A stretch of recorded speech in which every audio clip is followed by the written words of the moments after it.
அனைவருக்கும் வணக்கம். எனது பெயர் உமா. பதிவு எண் 803.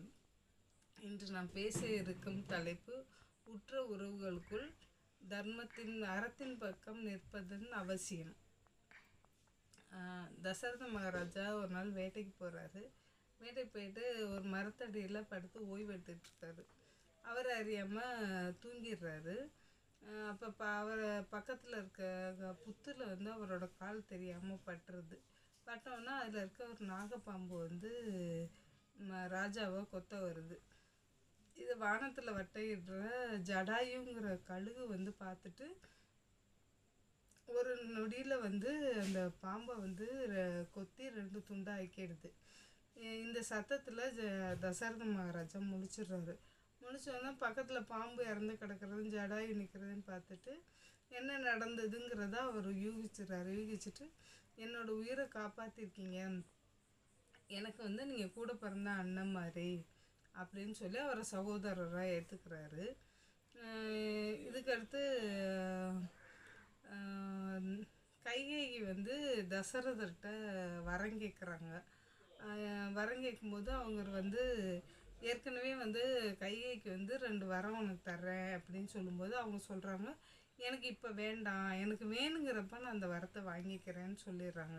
இந்த சந்தர்ப்பத்தை பயன்படுத்திட்டு அவங்க ராமருக்கு பட்டாபிஷேகம் பண்ணுறேன்னு சொல்கிற சமயத்தை பயன்படுத்தி அந்த வரத்தை கேட்குறாங்க. எனக்கு 2 வரம் கொடுங்க, எனக்கு ராமர் காட்டுக்கு போகணும், பரதன் நாடாளணுங்கிறாரு அப்படின்னு கேட்டோன்னா அவர் நம்ம கொடுத்த வாக்கை காப்பாற்றணும், நம்ம அறத்தோடு நடந்துக்கணுங்கிறதுக்காக தசரத மகாராஜா உடனே அந்த வரத்தை கொடுக்குறாரு. ராமர் நம்ம அப்பா கொடுத்த வரத்தை நம்ம காப்பாற்றணும் அப்படிங்கிற அந்த இதை கடைப்பிடிச்சி இது பண்ணணுங்கிறதுக்காக அவர் அந்த அறத்தோடு அவரும் காட்டுக்கு போகிறாரு. இதுக்கு இன்னொரு இடத்துல பார்த்திங்கன்னா ராமனுக்கும் ராவணனுக்கும் போர் நடக்குது. அதில் ராவணன் இறந்து போயிடுறாரு.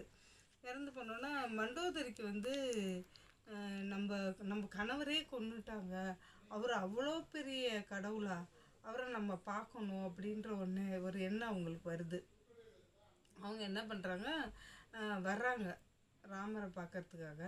அப்போ ராமர் ஒரு இதில் சாஞ்சு உட்காந்துருக்காரு. அவர் மண்டோதரி வர்ற நிழலை வச்சே வர்றது ஒரு பெண்ணுன்னு அவர் கண்டுபிடிச்சிடுறாரு.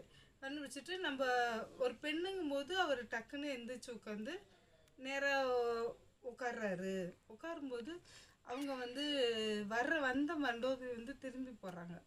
அதனால் இவர் டக்குன்னு யார் யார் இப்போ வந்ததுன்னு கேட்குறாரு. அதுக்கு மண்டோதரி சொல்கிறாங்க, நான்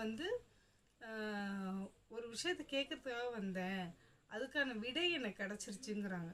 அப்போ அவங்க மனசில் என்ன நினைக்கிறாங்கன்னா, ஒரு நிழலை பார்த்தே ஒரு பெண்ணுன்னு உணர்ந்து அந்த பெண்ணோட நிழல் கூட நம்ம மேலே படக்கூடாதுன்னு நினைக்கிறாரு. அப்போ இவர் ராவணன் அப்படி கிடையாது.